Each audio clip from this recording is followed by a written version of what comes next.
माँ जी जल्दी चलिए, देखिए आपके घर के बाहर एम्बुलेंस आई है। गायत्री भागती हुई दरवाजे पर आती है। तभी उसकी बहू चांदनी को एम्बुलेंस से बाहर लाया जाता है। हे भगवान, ये मेरी बहू को क्या हो गया? एक्सीडेंट हो गया माँ जी। अरे लेकिन ये कैसा एक्सीडेंट है? चोट तो कहीं नजर नहीं आ रही। अरे माँ जी, दिमाग में अंदरूनी चोट लगी है और ये अपनी याददाश्त खो बैठी है। हैं? मेरी बहू याददाश्त खो बैठी है, अब क्या होगा? आप फिक्र मत करिए, बस इनका अच्छे तरीके से ख्याल रखिए। मैंने दवाइयाँ दे दी हैं, अब मैं चलता हूँ। अगले दिन अब तेरी तबीयत कैसी है बहू? बहू? किसकी बहू? हम भैरवगढ़ की ठाकुर विक्रम सिंह की बेटी रूपवती हैं। हम एक राजकुमारी हैं और तुम हमारी दासी हो बुढ़िया।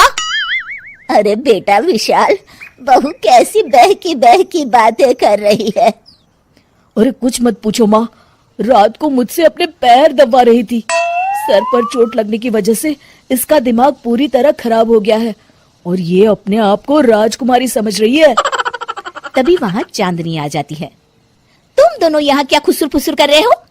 कहीं तुम दोनों मिलकर हमारे खिलाफ कोई षड्यंत्र तो नहीं रच रहे हो? हम तुम्हारा सर तलवार से उड़वा देंगे, समझे?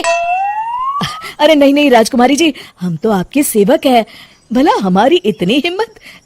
कहिए, आपने यहाँ हॉल में आने का कष्ट कैसे किया?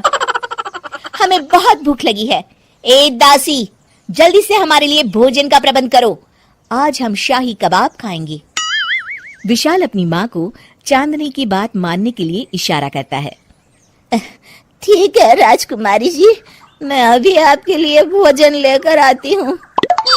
इस तरह विशाल और उसकी माँ ना चाहते हुए भी चांदनी की जी हजूरी में लगे रहते हैं। लाओ माँ, जल्दी से मेरा टिफिन दो, मुझे देर हो रही है। अरे ठहर जा, जरा दम तो लेने दे मुझे।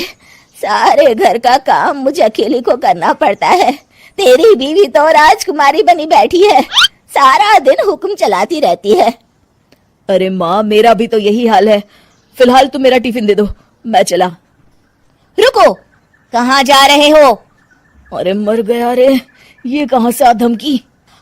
आज हमारा जुहू चौपाटी घूमने का मूड है और हमें अपने लिए नई साड़ियाँ भी खरीदनी है। चलो जल्दी से अपना वाहन निकालो और हमें ले चलो। अरे अब तो मैं गया काम से। अगर आज मैं वक्त पे ऑफिस नहीं पहुंचा तो मेरा बॉस मुझे नौकरी से निकाल देगा। मरता क्या न करता। आखिरकार विशाल चांदनी को घुमाने ले जाता है और चांदनी अपने लिए ढेर सारी शॉपिंग भी करती है। ए दासी, टीवी पर कपिल शर्मा के आने का समय हो गया है, जल्दी से टीवी शुरू करो। अरे वाह, कपिल शर्मा तुझे याद है, बाकी कुछ याद नहीं। बहू तू तो बड़ी चालू लगती है, अपने फायदे की हर चीज तुझे याद रहती है। मैं तो तेरी इस अजीब बीमारी से परेशान हो गई हूँ।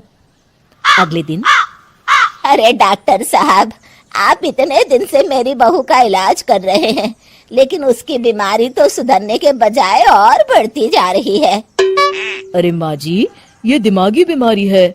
बेचारी की याददाश्त चली गई है, वापस आने में थोड़ा वक्त तो लगेगा ही ना। गायत्री डॉक्टर से बात कर ही रही होती है कि तभी उसकी पुरानी सहेली शीला वहां आ जाती है। शीला को देख अचानक डॉक्टर घबरा जाते हैं। अच्छा माँ जी, मुझे एक मरीज को अर्जेंट देखने जाना है, मैं चलता हूँ। ये कौन था? अरे अब क्या बताऊं शीला, एक एक्सीडेंट भी मेरी बहू की याददाश्त चली गई है। ये डॉक्टर उसका इलाज कर रहा है। ये डॉक्टर कब से बन गया? अरे ये तो चमन पान वाले का लड़का है, सारा दिन नौटंकी करता रहता है। अच्छा तो ये बात है, अब मैं समझी। मेरी बहू और ये पान वाले का लड़का दोनों मिलकर मुझे बेवकूफ बना रहे थे। चल तू मेरे साथ। गायत्री शीला को एक बड़ा सा डंडा हाथ में देकर अपनी बहू चांदनी के कमरे में ले जाती है। बहू, ये मेरी सहेली है, एक डॉक्टर है। इसने तेरे जैसे न जाने कितनों का इलाज 2 मिनट में कर दिया है। इसका कहना है कि सर पर जहाँ चोट लगी हो, अगर उसी जगह दोबारा किसी बड़े डंडे से जोर से मारा जाए तो मरीज की याददाश्त वापस आ जाती है। देख, हम डंडा भी लाए हैं। अपनी सास की बातें सुनकर और हाथ में बड़ा डंडा देख चांदनी घबरा जाती है।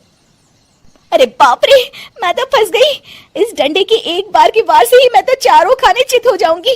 अब क्या करूं, क्या करूं, क्या करूं? लेकिन गायत्री, डंडा सर पर ठीक उसी जगह लगना चाहिए जहाँ चोट लगी है। अरे तू चिंता मत कर, 2-4 बार मारूंगी तो एक बार तो सही जगह लग ही जाएगा ना। चल बहू, तैयार हो जा। अरे नहीं नहीं माँ जी, मुझे मत मारिए। दरअसल घर के काम करने से बचने के लिए मैंने ये सब नाटक किया था। मुझे माफ कर दीजिए, मैं कान पकड़ती हूँ। दोबारा ऐसी गलती कभी नहीं करूंगी।